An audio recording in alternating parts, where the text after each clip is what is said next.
صدق الله مولانا العلي العظيم وبلغنا رسوله النبي الكريم ونحن على ذلك لمن الشاهدين والشاكرين والحمد لله رب العالمين. اللهم صل على محمد وعلى آل محمد كما صليت على إبراهيم وعلى آل إبراهيم إنك حميد مجيد. اللهم بارك على محمد وعلى آل محمد كما باركت على إبراهيم وعلى آل إبراهيم إنك حميد مجيد. کہ یہ آیتیں جو اس وقت تلاوت کی گئیں سورہ آل عمران کی چند آیات ہیں. گزشتہ جمعے کے مضمون کے ساتھ ساتھ سلسلے وار اور مربوط ہیں. حق سبحانہ و تعالی و تقدس نے ساری کائنات کو وجود بخشا، اس کے وجود کو قائم رکھنے کے لیے اسباب پیدا فرمائے. درختوں اور باغوں بہاروں اور پھول پتیوں اور سبزیوں ترکاریوں کی بقا کے لیے ہوا اور دھوپ اور پانی کے اسباب مہیا کیے. انسانیت کی بقا کے لیے اس کی خوراک، اس کی کھانے پینے کی چیزوں کو مہیا فرمایا، پیدا فرمایا، اور اتنا پیدا فرمایا کہ منگل بدھ کا ناغا خود کرو تو کرو، وہ نہیں منع کرتا کہ آج نہ کھاؤ اور کل کھانا.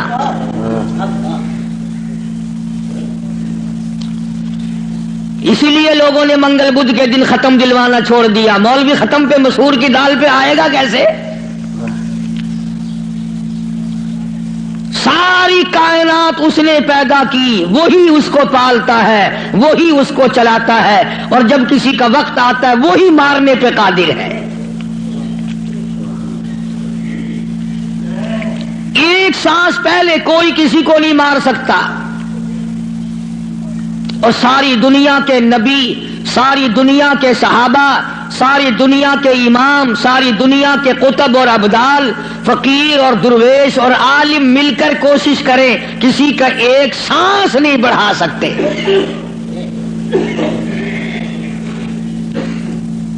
جو وقت معین فرما دیا رب العالمین نے، نہ پہلے موت آ سکتی ہے اور نہ ایک سانس تک زندہ رہ سکتا ہے.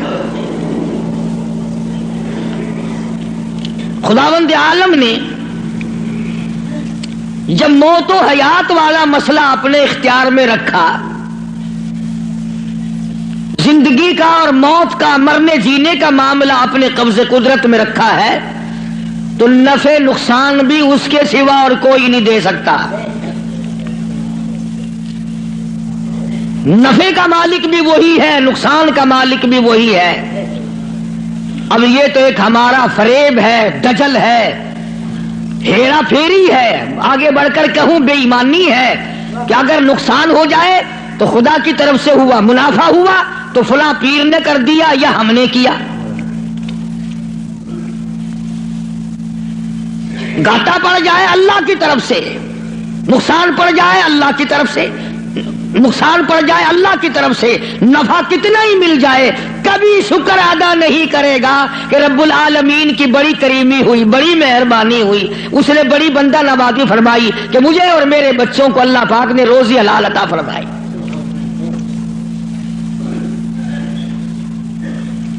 جب یہ ساری چیزیں اسی کے قبضے قدرت میں ہیں تو مشرکین مکہ نے آ کر مدنی کریم صلی اللہ علیہ وسلم کے سامنے ایک بات کہی ہے. اللہ اکبر. کہنے لگے تو ہمیں اپنا دین بتا، تیرا دین کیا ہے؟ جیسے یہاں بیٹھ کر دو چار آدمی بات کریں نا تو اشاروں میں اپنے لوگوں کو کہا کرتے ہیں یہ جڑا بندہ ہے نا گال پیا کردا یہ معلوم ہوندا پھریا ہویا بندہ ہے، مطلب یہ ہوتا ہے کہ بے دین دا بندہ ہے، بے فرقے دا بندہ ہے، کوئی اور طرح دا بندہ ساڈے مطلب دا نہیں۔ مشرکین مکہ سارے اکٹھے ہو کر سامنے آئے مدنی کریم صلی اللہ تعالی علیہ وسلم کے، اور آ کے کہنے لگے تو رات دن کچھ پھری پھری باتیں کرتا ہے، کچھ اور طرح کی باتیں کیا کرتا ہے، تیرے دین کا ہمیں پتہ کوئی نہیں چلتا، تیرے ایمان کا پتہ نہیں چلتا، تیرے اسلام کا ہم کو پتہ نہیں، تیرے مذہب کا پتہ نہیں، ہمیں دین بتا۔ آواز آئی قل، میرے نبی کہو فرماؤ، یا ایھا الناس، او مکے والو، او مدینے والو، او عرب والو، عجم والو، ساری دنیا کے انسانوں، عربیوں، عجمیوں، کالو، گورو، پڑھے ہوئے ہو، ان پڑھو، بوڑھو، جوانوں، عورتوں، مردوں، فرمایا یا ایھا الناس، اے لوگو۔ اللہ پاک فرما رہے میرے محبوب یوں فرماؤ، یا ایھا الناس ان کنتم فی شک من دینی، ان کنتم، اگر تم شک رکھتے ہو، ان کنتم فی شک من دینی، اگر تمہیں شک ہے میرے دین میں، میرے دین کے بارے میں، میرے دین کے معاملے میں، آؤ میں اپنا دین صاف کر کے بتا دوں، آؤ میں اپنا مذہب بتا دوں، آؤ تمہیں میں اپنی جماعت بتا دوں، آؤ میں تمہیں اپنا فرقہ بتا دوں۔ فرمایا فلا اعبد الذین تعبدون من دون اللہ،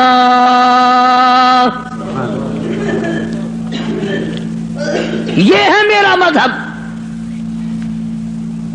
جن کے سامنے تم سر جھکاتے ہو، جن کی قبروں کا تم طواف کرتے ہو، جن کی قبروں کو چاٹتے ہو، جن جگہوں کو بابرکت سمجھتے ہو، میں کالی کملی والا اپنی جان ختم کروا سکتا ہوں، پر میں خدا کی چوکھٹ کے سوا کسی بت کے، کسی قبر کے سامنے سر جھکانے کو تیار نہیں۔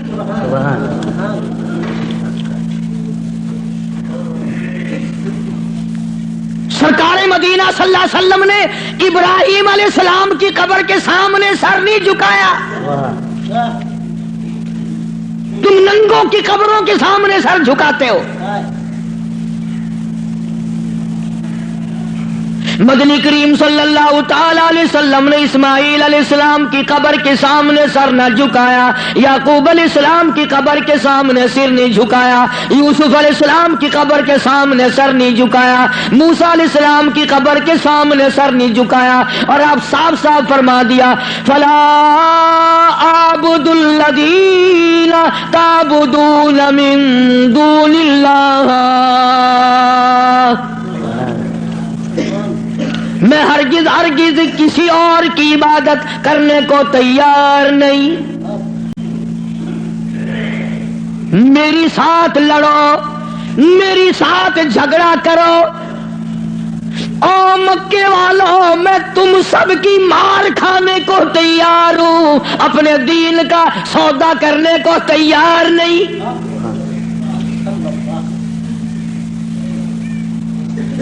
رات کو مارا، دن کو مارا، صبح مارا، شام مارا، اپنوں نے مارا، غیروں نے مارا، خدا کی قسم مکے کے مردوں نے مارا، آمنہ کے درے یتیم کو مکے کی عورتوں نے مارا۔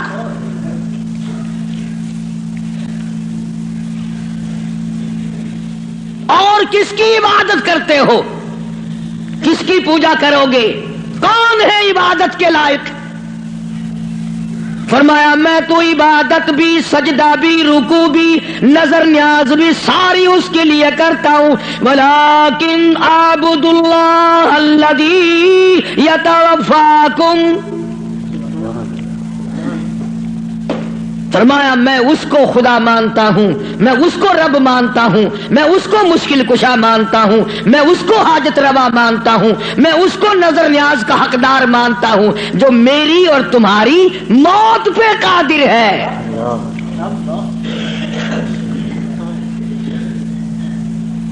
اللہ پاک جل شانہ نے کتنی بڑی دلیل عطا فرمائی.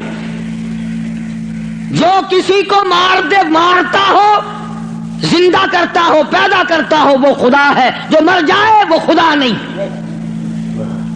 بھلا جس کی خود موت آ جائے وہ خدا کیسے ہے؟ قرآن کہتا ہے ایک لمحے کے لیے، ایک سیکنڈ کے لیے جس کو اونگ آ گئی وہ خدا نہیں، اور جو عمر بھر کے لیے قبر میں جا کے سو گیا وہ خدا کیسے ہو سکتا ہے؟ فرمایا اللہ لا الہ الا هو الحی القیوم. الہ وہ ہے، مشکل کشا وہ ہے، ستاروں کا مالک وہ ہے، چاند کا مالک وہ ہے. للشمس ينبغي لها ان تدرك القمر ولا الليل سابق النهار وكل في فلك يسبحون.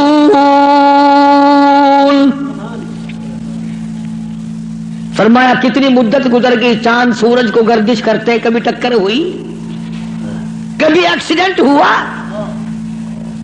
رات دن کو کتنے دن ہو گئے چلتے ہوئے، کبھی تک آپس میں ٹکراؤ تصادم ہوا. تو ارشاد فرمایا محمد عربی صلی اللہ علیہ وسلم کی زبان سے، اللہ پاک نے، کلام خدا ہے، زبان مصطفیٰ ہے، حکم خدا کا ہے، زبان کالی کملی والے کی ہے. فرمایا ولیکن اعبد اللہ،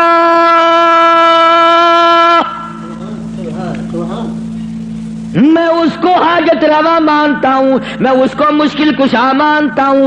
میری بگڑی بنانے والا وہ ہے، اجڑوں کو بسانے والا وہ ہے، اولاد دینے والا وہ ہے، اولاد دے کر کے لے لینے والا وہ ہے، تخت و تاج عطا کرنے والا وہ ہے، اور تخت پہ سے اٹھا کر پھانسی پہ لٹکا دینے والا وہ ہے. وَلَٰكِنْ أَعْبُدُ اللَّهَ الَّذِي يَتَوَفَّاكُمْ وَأُمِرْتُ أَنْ أَكُونَ مِنَ الْمُؤْمِنِينَ. مجھے حکم ملا ہے کہ میں سب سے پہلے اس مالک کائنات پہ یقین کرنے والا بنوں، فرما برداری کرنے والا بنوں، احکام کو سنبھالنے اور عمل کرنے والا بنوں. سب سے پہلے مجھے حکم ملا ہے. وَأَنْ أَقِمْ وَجْهَكَ لِلدِّينِ حَنِيفًا وَلَا تَكُونَنَّ مِنَ الْمُشْرِكِينَ. فرمایا کہ مجھے حکم ملا ہے میں اللہ سبحانہ و تعالیٰ کی طرف منہ رکھوں. منہ رکھنے کا مطلب یہ کبھی اس سے نہ بگاڑوں، اس کے مقابلے میں کبھی کسی کو حاجت روا نہ جانوں. اچھا ایک لفظ اور سمجھ لیں، اگر آپ کی سمجھ میں یہ باتیں بیٹھ جائیں تو انشاءاللہ تا زندگی کام آئیں گی. یہ جو لفظ سبحان ہے، سبحان ربی العظیم، سبحان ربی الاعلی، سبحانک اللہم، سبحان اللہ وبحمدہ، سبحان اللہ والحمدللہ، فسبحان اللہ رب العرش العظیم، سبحان اللہ عما یشرکون.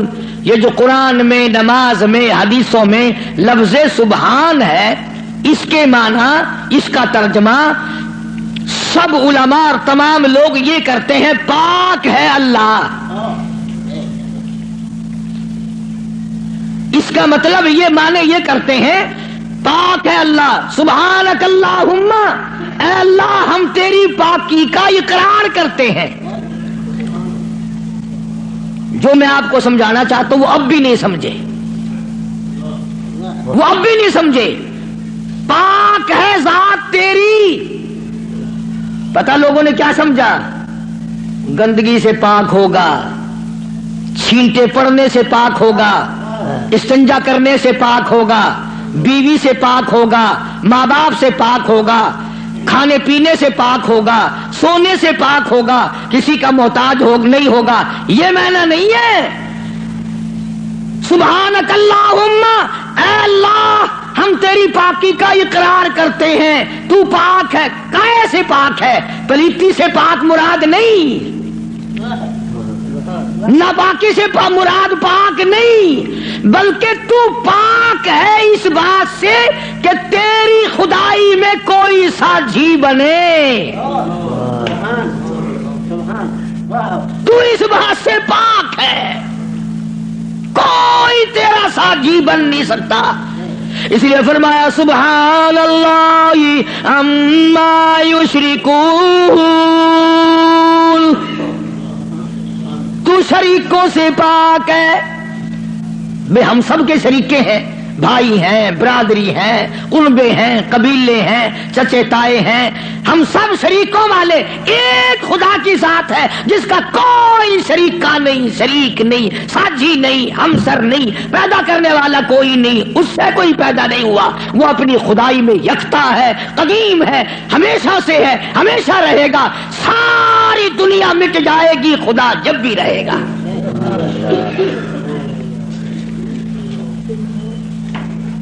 لوگ سبحان اللہ کا معنی یہ سمجھتے ہیں، سارے مولوی بھی سکھاویں اللہ کی ذات پاک ہے، لوگ یہ سمجھتے ہیں غسل خانے میں سے نہا کے نکلا ہوگا پاک ہو گیا، پاک ہے۔ تمام ان چیزوں سے وہ پاک ہے جو محتاجوں میں ہوا کرتی ہیں، اور وہ اتنا بڑا پاک ہے کہ 1,24,000 نبی مل کر، سن لو اور دل کی تختی پہ لکھ کے لے جاؤ، آدم علیہ السلام سے لے کر امام الانبیاء محبوب کبریا حضرت محمد مصطفیٰ صلی اللہ تعالی علیہ وسلم کی ذات اقدس تک 1,24,000 نبی، ابو بکر صدیق سے لے کر بلال حبشی تک 1,29,000 صحابہ اکرام، ہزاروں کتب، ہزاروں ابدال، تمام کے تمام نبی، رسول، پیغمبر، صحابہ، ولی، قلندر مل کر اللہ کی ذات سے ایک ذرہ برابر کام زبردستی نہیں کرا سکتے۔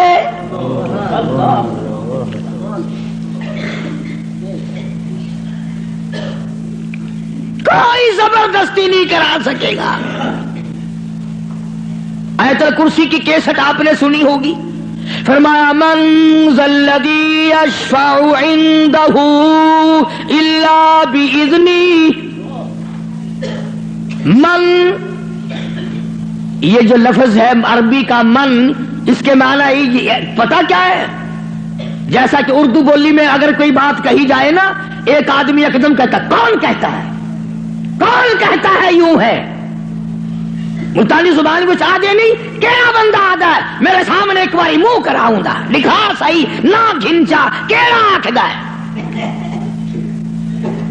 فرمایا من ذا الذی یشفع عنده، کون ہے، کون ہے زبردستی سفارش مجھ سے کرانے والا، میرے سامنے کرنے والا، الا باذنی، جب تک میں اجازت نہ دوں کوئی دم نہیں مارے گا،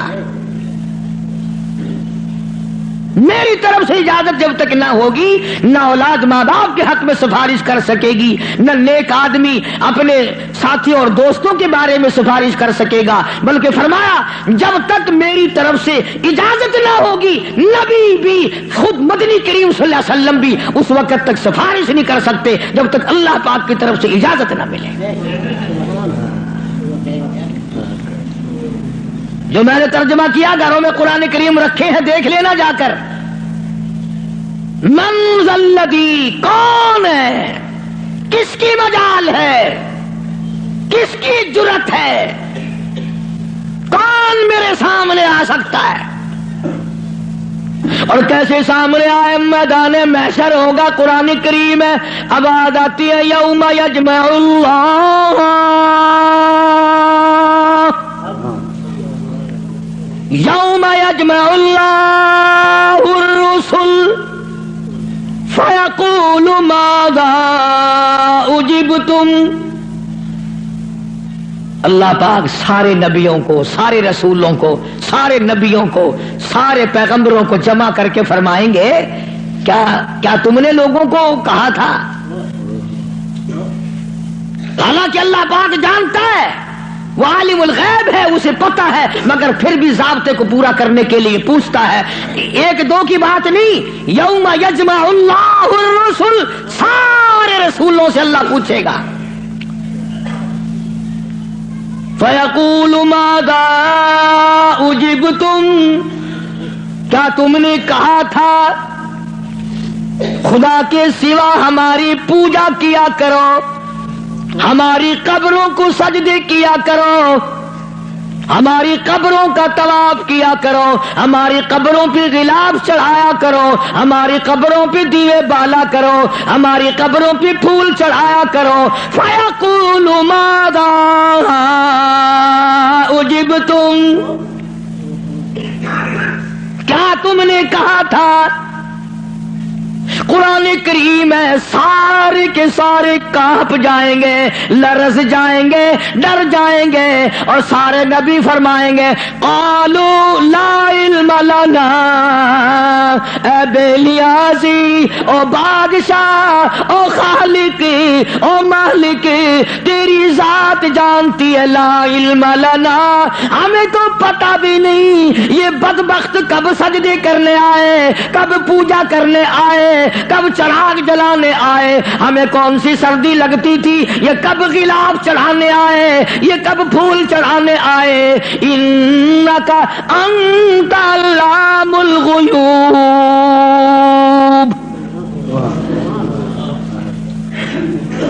اگر ہم کہتے میرے رب او ہمارے پروردگار، تیرے سے چھپی نہ رہتی بات،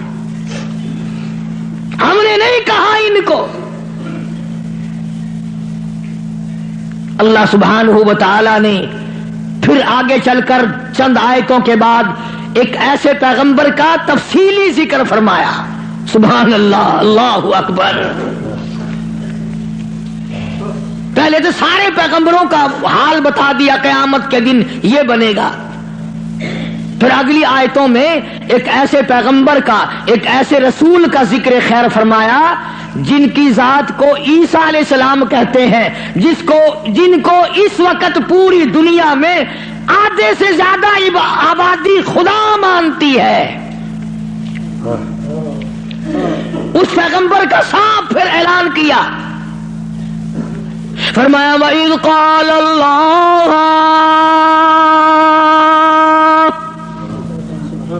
یا عیسیٰ ابن مریم، او عیسیٰ علیہ السلام بیٹے مریم کے، یا عیسیٰ ابن مریم، او مریم کے بیٹے، او عیسیٰ علیہ السلام، یہ جو عیسائی تجھے خدا مانتے ہیں، اَأَنْتَ قُلْتَ، کیا تو نے کہا تھا مجھے الہین من و امی الہین من دون اللہ،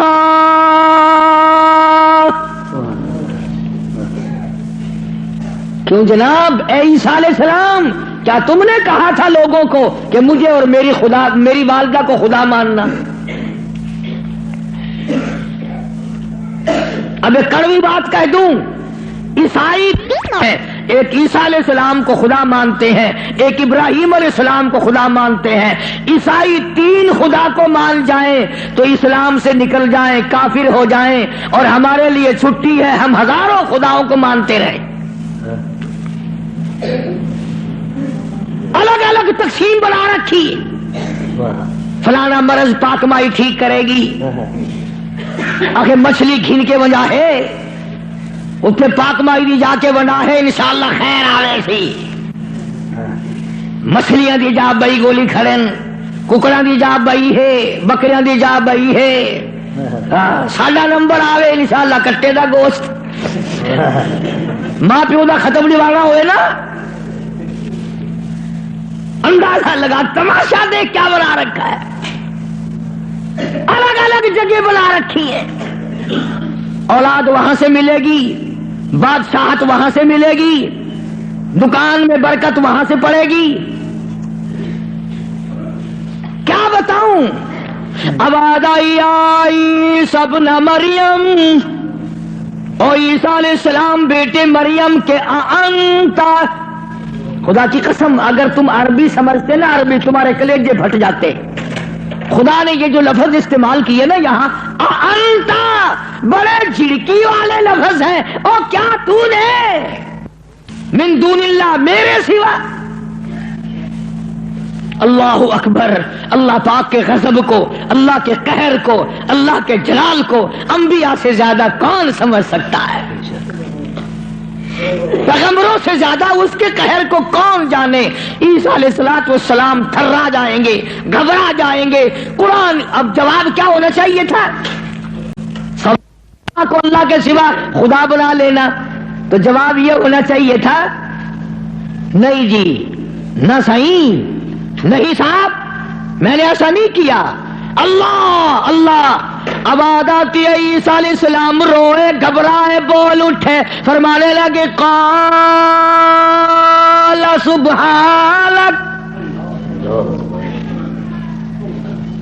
آیا وہی لفظ عیسیٰ علیہ السلام، پاک ذات تیری، سبحانک، تو پاک ہے، شریکوں سے پاک ہے، عیبوں سے پاک ہے. جب تو خود پاک ہے میں شریک کیسے بن جاتا؟ ہاں کی بات نہیں کری، خدا کی عدالت ہے. ہاں شیشن میں عدالت میں پیشی ہونا کئی دن پہلے بخار چڑھ جاتا ہے. ہائی کورٹ کی پیشی ہو ہفتہ پہلے دماغ خراب ہو جاتا ہے. سپریم کورٹ کی پیشی ہو 6 مہینے پہلے دماغ خراب ہو جاتا ہے فکر میں. ارے خدا کی عدالت کی پیشی ہے، عدالت خدا کی ہے، پیشی نبی کی ہے. فرمایا قال سبحانک. بولے ہیں عیسیٰ علیہ السلام، یا اللہ پاک ذات تیری، ما یکون لی ان اقول ما لیس لی بحق. یا اللہ تو پاک ہے، جن چیزوں سے میں ایسی بات کیسے کہہ سکتا ہوں؟ کیوں کر میں کہتا ایسی بات جس سے تو پاک ہے؟ یعنی اور خدا ہو ہی نہیں سکتا. اور آگے پھر عیسیٰ علیہ السلام نے اور فرمایا ان کنت قلتہ فعلمت. اگر میں کہتا یا اللہ تو جان لیتا، تجھ سے چھپا ہوا کچھ بھی نہیں ہے، تجھے علم ہوتا. کیوں؟ تعلم ما نفسی ولا اعلم ما فی نفسک. تجھے وہ سارا پتا ہے جو میرے دل میں ہے، میرے جی میں ہے، اور میں نہیں جانتا جو کچھ تیرے علم میں ہے. تعلم ما نفسی، تو جانتا ہے جو کچھ میرے دل میں ہے، میرے جی میں ہے. ولا اعلم ما فی نفسک، میں نہیں جانتا جو کچھ تیرے علم میں ہے. انک انت علام الغیوب، غیب کی باتیں جاننے والا تو ہی ہے، تیرے سوا کون جانے کل کیا ہوگا، پرسوں کیا ہوگا، صبح کیا ہوگا، شام کیا ہوگا، اور کوئی نہیں جان سکتا. معلوم یہ ہوا کہ نفع نقصان کا مالک خدا کی ذات کے سوا اور کوئی ہو ہی نہیں سکتا. تو بات یہاں سے چلی کہ محمد عربی صلی اللہ علیہ وسلم کو مشرکین مکہ نے پوچھا تو اپنا دین بتا، تو اپنا عقیدہ بتا، آپ اپنا مذہب بتائیں، آپ اپنا مسلک بتائیں، آپ اپنا عقیدہ بتائیں. تو فرمایا وَأُمِرْتُ لِأَنْ أَكُونَ أَوَّلَ الْمُؤْمِنِينَ، مجھے حکم ملا سب سے پہلے میں یقین کرنے والا بنوں. وَأَنْ أَقِمْ وَجْهَكَ لِلدِّينِ حَنِيفًا وَلَا تَكُونَنَّ مِنَ الْمُشْرِكِينَ.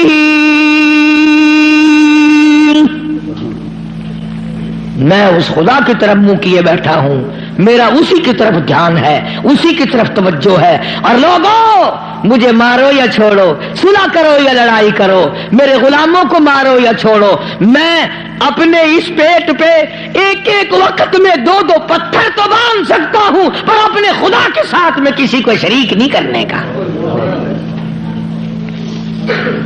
میں ایک ایک وقت میں 15 دن درختوں کے پتے تو چبا سکتا ہوں، پر میں اللہ سبحانہ و تعالی کی ذات میں کسی کو شریک نہیں کر سکتا. اس کی چوکھٹ کے سوا میں اور کسی جگہ سر جھکا نہیں سکتا. یہ سر کر سکتا ہے، جھک نہیں سکتا. کیوں؟ فرمایا وَلَا تَدْعُ مِن دُونِ اللَّهِ مَا لَا يَنفَعُكَ وَلَا يَضُرُّكَ. نفع اسی کی طرف سے ہے، نقصان اسی کی طرف سے ہوگا. اور اگلی آیت کا اگر سیدھا سیدھا ترجمہ کروں تو آپ سمجھے گی مشکل سے. قرآن کریم کا یہ مزاج ہے، اللہ تبارک و تعالیٰ کی یہ عادت ہے کہ وہ احکام بیان کرتے ہوئے اس طریقے سے بیان کرتے ہیں جیسا گھروں میں عورتیں ڈائریکٹ بہو کو کہتی ہوئی ذرا گھبراتی ہے، لڑائی جھگڑے کا امکان ہے کہ کھڑی ہو جا، کام پڑا ہے.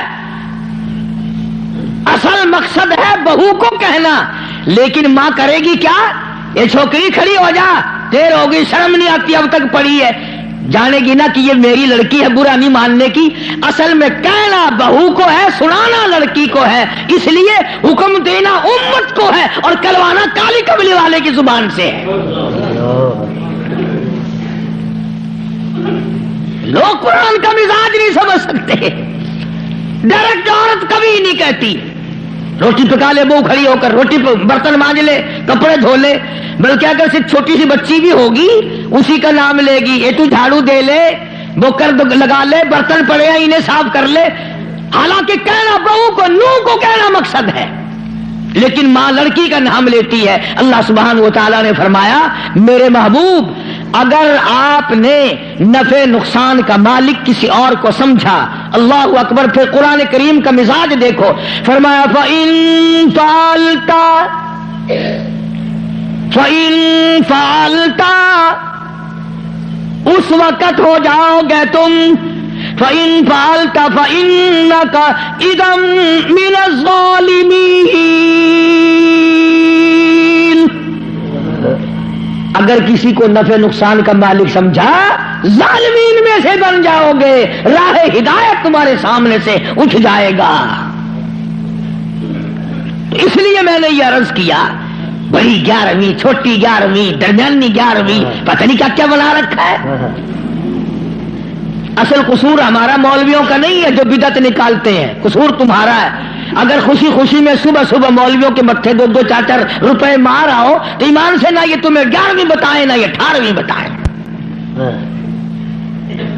رہنا تو یوں نکلتا ہے نا. فرمایا پھر ظالمین میں سے ہو جاؤ گے اگر تم نے، اب جس کا یہ عقیدہ ہے کہ اگر میں نے 11ویں نہ بنائی تو بھینس دودھ نہیں دے گی. اس لیے قرآن کریم کی میں نے وہ آیت عرض کی تھی پچھلے جمعے کو. اللہ فرماتے ہیں بھینس کا چمڑا کالا، کھاتی ہے سب ساوا چارہ، اور ادھر گوبر ہے اور ادھر رتا خون ہے، بیچ میں سے سفید خالصاً صاف ستھرا دودھ تو نکال لوں میں، پیدا کروں میں، اور جب تیرے ہاتھ میں آ جائے کہ تمہیں نہ پیا بس آیا 11ویں کا کھیر بنے نہ کھڑا.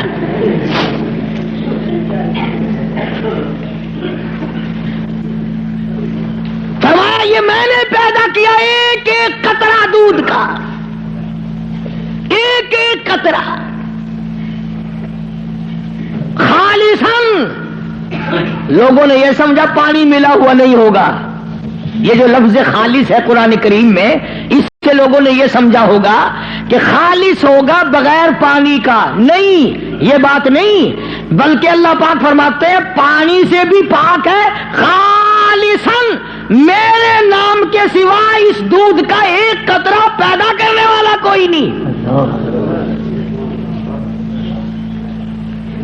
خالصاً ایک بوند دودھ کی میرے سوا کوئی نہیں بنا سکتا. اس لیے فرمایا وَيَمْسَسْكَ اللَّهُ اللہ اللہ. سورۃ یونس کا آخری رکوع ہے، 11واں سپارہ ہے. دیکھا 11ویں کا ثبوت 11ویں سپارے میں. میں نے ایک مولوی صاحب سے پوچھا، میں نے کہا جی 11ویں کا کچھ ثبوت بھی ہے؟ آخر ہاں. میں کہا کتنے؟ اگر 11واں سپارہ نہیں کھڑا قرآن میں. میں کہا ہے اکمک 11ویں ثابت تھی گئی.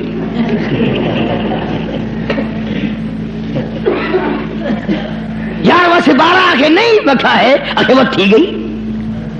اندازہ لگا کیا قصے ہیں یہ. اللہ پاک ہماری رگوں سے بڑا واقف ہے، جانتا ہے نا آدمیوں کی کمزوریوں کو، اور خود اس نے جو بنایا. فرمایا کہ اچھا جی یہ باتیں اس وقت تک کی ہیں جب آدمی سکھیا ہو، جب پریشانی میں ہوتا ہے، جو چکر میں پھنستا ہے، مت ماری جاتی ہے، عقل کام نہیں کرتی، پھر وہ اس قسم کا کام کر بیٹھتا ہے. اللہ پاک نے فرمایا وَيَمْسَسْكَ اللَّهُ بِضُرٍّ فَلَا كَاشِفَ لَهُ إِلَّا هُوَ. اگر کسی کو دکھ پہنچے، کوئی چکر آ پڑے، کوئی مصیبت آ پڑے، کوئی دکھ آ پڑے، کوئی پریشانی آ پڑے، اللہ میرے سوا کوئی دور کرنے والا نہیں. کون ہے؟ تیرا بخار اتارنے والا کوئی نہیں، تیری بگڑی ہوئی بنانے والا کوئی نہیں، تیری خالی جھولی کو بھرنے والا کوئی نہیں، تیری خالی جیب کو بھرنے والا کوئی نہیں، تجھ بے علم کو علمدار بنانے والا اس کے سوا کوئی نہیں. فرمایا وَإِن يُرِدْكَ بِخَيْرٍ فَلَا رَادَّ لِفَضْلِهِ. اگر کوئی کسی کو اچھائی پہنچانا چاہے تو میرے حکم کے سوا پہنچ نہیں سکتی. اللہ نے سارے واقعات قرآن کریم میں سمجھا دیے. اب قوم مسلمان اگر قرآن کی طرف توجہ نہ دے، تمہیں اخبار پڑھنا آتا ہے، تمہیں رسالے پڑھنے آتے ہیں، تمہیں ڈائجسٹ پڑھنے آتے ہیں، تمہیں ناول پڑھنے آتے ہیں، تمہیں کتابیں پڑھنی آتی ہیں، اگر تمہیں نہیں آتا تو خدا کا قرآن سمجھنا نہیں آتا. کبھی کوئی اب باپ اپنے بیٹے کو اس نیت سے نہیں پڑھاتا میرا بیٹا پڑھے گا، قرآن کا ترجمہ سیکھے گا، میں تو ان پڑھ رہ گیا، مجھے بھی سنایا کرے گا، میری اپنی اماں کو بھی سنایا کرے گا. اس نیت سے کون پڑھاتا ہے؟ نیت بات پہلے ہوتی ہے، بعد میں آگے ہم لوگ چلتے ہیں. قرآن سے دشمنی اس دنیا میں، اس ملک میں، ہندوستان میں سب سے پہلا ترجمہ قرآن کریم کا مجدد الفسانی امام ربانی شیخ احمد فاروقی سرہندی رحمت اللہ علیہ نے کیا. قرآن کا ترجمہ کر دیا فارسی میں. وہ زمانہ فارسی کا تھا، لوگ عموماً فارسی بولا کرتے تھے. دلی میں، آگرے میں، میرٹھ میں دفتری زبان، سرکاری زبان فارسی تھی. تو مجدد الفسانی سرہندی رحمت اللہ علیہ نے قرآن کریم کا ترجمہ فارسی میں کر دیا. اب جتنے بڑے بڑے پیر تھے، گدی نشین تھے، سب کو آگ لگ گئی. اگر قرآن کا ترجمہ لوگوں کی سمجھ میں آ گیا پھر ہماری پوجا کون کرے گا؟ اگر قرآن سمجھ میں لوگوں کی آ گیا پھر ہماری پوجا کون کرے گا؟ چنانچہ سارے پیر فقیر اکٹھے ہو کر بادشاہ کے پاس دلی گئے، احتجاج کیا کہ دیکھو جی ہم یہ بات گوارا نہیں کرنے کے. کیا بات جی؟ فقیر ہو، درویش ہو، قلندر ہو، پیر ہو، مولوی ہو، کیسے آئے ہو؟ نے کہا توبہ توبہ توبہ توبہ، قرآن کی بے ادبی ہو گئی.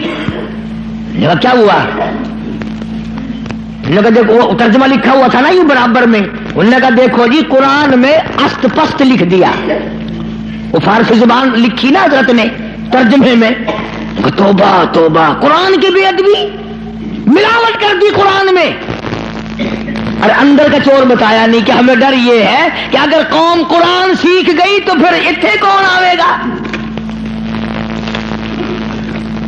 بادشاہ ان کی باتوں میں آ گیا. مجدد الفسانی سرہندی رحمت اللہ علیہ کو طلب کیا, دلی بلایا, اور ایک پیر چلتا ہوا کان میں پھونک ماری آیا بادشاہ کے. کہنے لگا پکا وہابی ہے, وہ وہابی ہو گیا ہے. اس پر بھی ایک بات یاد آئی میرے, آپ کو بھی سنا دوں لطیفے کی. مولانا اشرف علی تھانوی سب کہہ دو رحمت اللہ علیہ, یوں لکھا ہے کہ ایک گاؤں میں بنیے کی دکان تھی, جیسے ساری دنیا میں تھی اور ہیں. مولوی صاحب جو تھا امام مسجد, وہ سودا ادھار خریدا کرتا تھا. سبھی ادھار لیا کرتے تھے اس زمانے میں بنیوں سے. ایک دن بنیے نے ذرا گرم ہو کر کے مولوی صاحب سے کہہ دیا کہ جی وہ پیسے بہت دنوں کے ہو گئے, پہنچاتے نہیں ہو, کمال ہے تمہاری, لے لے کے کھائے جا رہے ہو, دیتے نہیں ہو.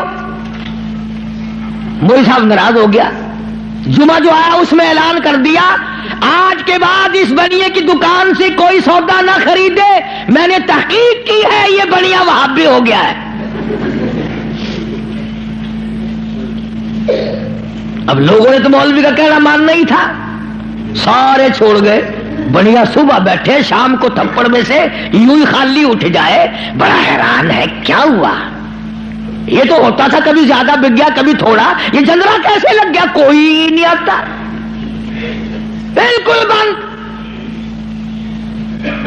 2-4 دن کے بعد اسے پتا چل گیا کہ مولوی صاحب نے جمعے میں اعلان کیا ہے کہ بنیا وہابی ہو گیا ہے, اس لیے سودا لینے کوئی نہیں آتا. بنیا بولنا ہو دیکھو کہاں ماری مولوی نے.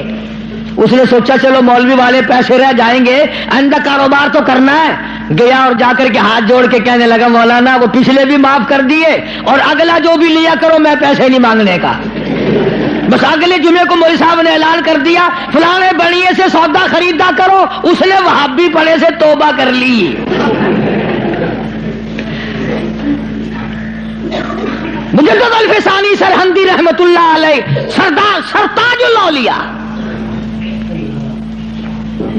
بادشاہ کے کان میں ایک پیر کہہ آیا کہ وہ وہابی ہے. نے کہا اچھا دیکھ لوں گا میں. بلایا مجدد صاحب کو, اور کسی نے کہہ دیا تجھے سجدہ نہیں کرنے کا, وہ بادشاہوں کو لوگ سجدے کیا کرتے تھے, تجھے سجدہ نہیں وہ کرنے کا.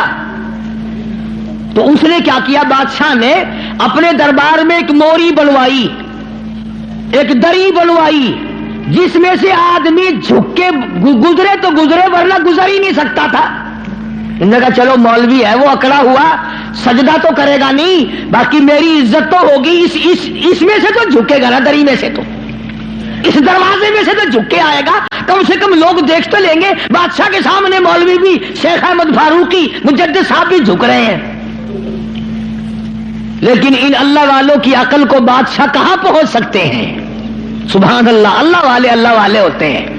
جب وہ آیا نا موقع, موری آئی, وہ دری آئی, اور مجدد صاحب کو کہا کہ جی اس میں سے گزرنا ہے, بادشاہ اندر آپ کو بلا رہا ہے. مجدد صاحب سیاڑا آدمی, یوں دونوں پیر پہلے اندر ٹپا کے اور پھر یوں کر کے اندر گیا. سارا دربار حیران ہو گیا کہ یہ کیا ہوا بھائی. اس نے اپنی جان میں زور بھی لگائے, دری بنوائی, موری بنوائی کہ چلو مصنوعی جھک جائے گا. مجدد صاحب نے پہلے پیر اندر نکالے, قید کر دیا. اللہ اللہ اللہ. ہاں قرآن کا ترجمہ جس نے بھی کیا مار کھائی. نبی نے کیا اس کو پتھر لگے, مجدد نے کیا اس کو قید ملی. آج میں ترجمہ کروں گا تو مجھے ہی کیا دے کے جاؤ گے. فرمایا مدنی کریم صلی اللہ تعالی علیہ وسلم نے لگا,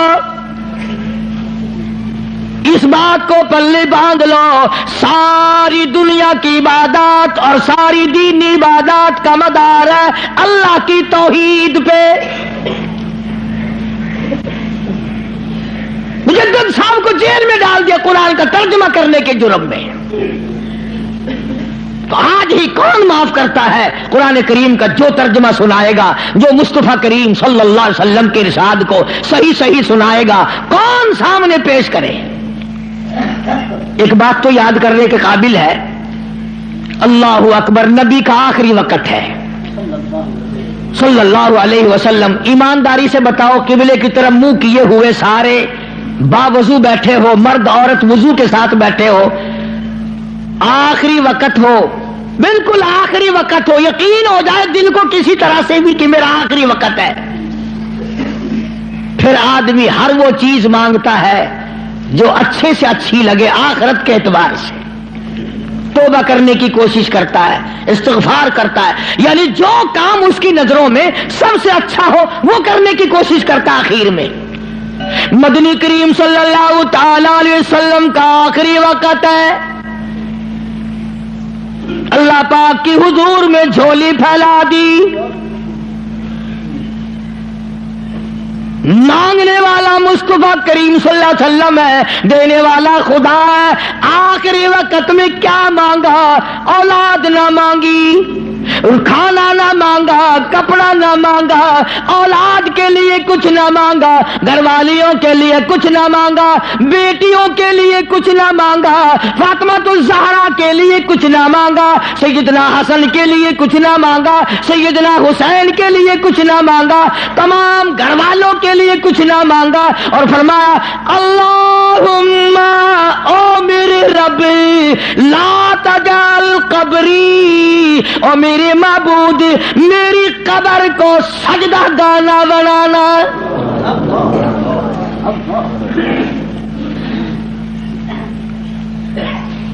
دعا ہے امام الانبیاء، یہ جو جالیوں کے پاس کوڑا لیے کھڑے ہیں یہ کالی کملی والے کی دعا ہے، دعا۔ انہوں نے تو کندے ہی رہنا، تیری خیر ہوئے پہرے دارا، روزے دی جالی چم لینے دے، ایک لگتا ہے پٹخارا ہو گیا۔ ان 400 بندے کٹھے ہوئے مدینے پاک اسی ملاد کرنا ہی کرنا ہے، انہوں نے پھڑ کے ٹھوک دیتے جیل وچ، مگر تسی اتھے مدینے پاک امام الانبیاء دا روزہ اتھے ہوئے، کالی کملی والے صلی اللہ علیہ وسلم دا روزہ مبارک اتھے ہوئے، حضور دے 10,000 جرنیل اتھے ستے پے ہومن، حضور دی 4 بیٹیاں اتھے ہومن، حضور دی 9 گھر والیاں اتھے ہومن، حضور دی 6 پھوپھیاں اتھے ہومن، اور جتھے خالی جیسے جرنیل سوئے ہوئے ہو وہاں تو بیٹھ کر میلاد کرنے لگا۔ لگائے ڈنڈے لاہور کی پولیس نے بھی، احتجاج کرو جی، اللہ کا دربار ہے، مصطفیٰ کریم صلی اللہ علیہ وسلم کا دربار ہے، اللہ کی اجازت کے بغیر اور میرے محبوب صلی اللہ علیہ وسلم کی منشا کے بغیر مکہ مدینے میں کوئی قائم نہیں رہ سکتا۔ تو دعا مانگی اللہم لا تجعل قبری، یا اللہ میری قبر کو سجدہ گانا بنائیو۔ ہاں، اور بلکہ یہ تو اللہ میاں سے دعا مانگی، دوسری ایک حدیث یاد آئی، غلط بات نہیں، قبر میں آخر میں نے بھی قبر میں جانا ہے، اللہ سب کو معاف فرمائے۔ یہ تو اللہ سے دعا مانگی، امت کو کیا فرمایا، امت کو کیا دیا؟ فرمایا لعن اللہ الیہود والنصارى، لعن اللہ الیہود والنصارى، یہود و نصارہ پہ خدا کی پھٹکار پڑی، اتخذوا قبور انبیائہم مساجدہ، انہوں نے اپنے نبیوں کی قبروں کو سجدے کی جگہ بنا لیا تھا، اس لیے ان پہ لعنت آئی۔ امت کو یوں فرمایا اور وہ اللہ سے دعا مانگی۔ گویا مدنی کریم صلی اللہ علیہ وسلم نے آخری وقت میں بھی یہ تعلیم دے دی، سجدے کے قابل وہ ہے، نظر نیاز کے قابل وہ ہے، ایک کا ہو کے جی، ایک کا ہو کے مر، چوکھٹ اس کی سر تیرا، در تیرا سر میرا، حکم تیرا اعمال میرے، یہ ساری چیزیں بنے گی جب بات بننی۔ ابھی یہ کیسٹ جب بازار میں چلے گی یا یہاں سے سن کر جاؤ گے تو کئی لوگ کہیں گے قاری حنیف قبروں میں فاتحہ پڑھنے سے منع کر رہا تھا، کیوں؟ ان پر کوئی الزام نہیں، جو غلط بات کہے نہ قرآن میں نہ حدیث میں، ہم صحیح بات بھی کہیں پھر بھی اوپر کچھ نہ کچھ فتویٰ لگے بغیر رہتا نہیں، ہم آہ بھی کرتے ہیں تو ہو جاتے ہیں بدنام، وہ قتل بھی کرتے ہیں تو چرچا نہیں ہوتا۔ کیونکہ جی دیکھو قبروں میں ہائے ہائے ہائے ہائے ایڈا ظلم، خدا دا قہر آ گیا ہوتا، فاتحہ کو لو آخر منع کرن پہ گئے، ہٹ کر پہ گئے۔ کس نے منع کیا ہے؟ ایک دن میں 2 مرتبہ قبرستان جایا کر، اور تو جاتا ہے وہاں دربار میں پیر کے اور ماں قبر میں جل رہی ہے، پہ جا کے فاتحہ پڑھا کر. اور پیر کی جگہ بھی اگر تو جا کے فاتحہ پڑھے تو ثواب ہے، میں منع نہیں کرتا، میں خود جاتا ہوں. قرآن پڑھ، تلاوت کر، الحمد شریف 1 مرتبہ پڑھ، 3 مرتبہ قل هو اللہ پڑھ کر اللہ کے بندوں کو ساروں کو بخش دے، ایک کو بخش دے، ماں کو، باپ کو، پیر کو، فقیر کو. کون منع کرتا ہے؟ حکم ہے اس طرح کیا کرو. بات ہے دوسری، سلطان باؤ رحمت اللہ علیہ کے مزار پہ چلے جاؤ، ہزاروں من مٹی کا ڈھیر لگا ہوا، چیکڑی مٹی، ٹبے پڑے لگے ہوئے، اور ایک بیٹھا وامس ٹنڈا، لائن لگ رہی ہے عورتوں کی، اور وہ مٹی گول گول کے پلا رہا ہے. کہنے لگا جی 100 مرضوں کی دوا ہے حضرت دی. لے، یہ بات نہیں ہے، یہ غلط ہے بس. اس لیے قرآن کریم کا ترجمہ سورت یونس کا جو لکھے پڑے لوگ ہیں، 11واں سپارہ سورت یونس کا آخری رکوع ہے، اس کا ترجمہ دیکھنا، تفسیر دیکھنا. اللہ مجھے اور آپ کو عمل کی توفیق عطا فرمائے. اللہ پاک ہم سب کا خاتمہ بالخیر فرمائے. قرآن کریم کا اور مصطفیٰ کریم صلی اللہ علیہ وسلم کا خادم اور غلام بنائے. وآخر دعوانا الحمدللہ رب العالمین. اللہم صلی وسلم وبارک علی سیدنا مولانا محمد النبی الامی الہاشمی وعلی آلہ واصحابہ برۃ الکرام. یا اللہ سب بیماروں کو شفا عطا فرما. حاجی منظور صاحب، حاجی رشید صاحب کے بھائی ہیں اور میرے حج کے بھی ساتھی ہیں، بیمار ہیں، یا اللہ شفا کاملہ عطا فرما. حاجی رشید صاحب کو بھی کچھ تکلیف سی رہتی ہے، ویسے ٹھیک، اللہ شفا دے. اور تمام مسلمان بیماروں کو شفا عطا فرما. ساری مخلوق پہ کرم فرما.